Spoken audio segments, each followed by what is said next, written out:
Masaya rin minsan yung nakikinig ka sa mga taong sinungaling, lalo na kung alam mo yung totoo.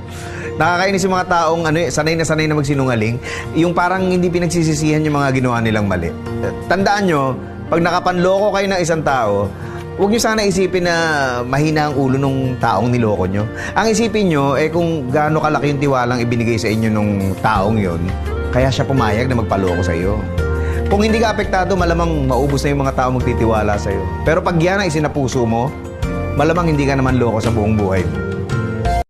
Nalalamig yung dating nagbabaga. Kung may babalik lang sana, titiisin ko na kahit paulit-ulit. Tapos pipilitin ko na di maulit ang masulyapan mo yung dulo. Akala ko walang hanggan pero may dulo.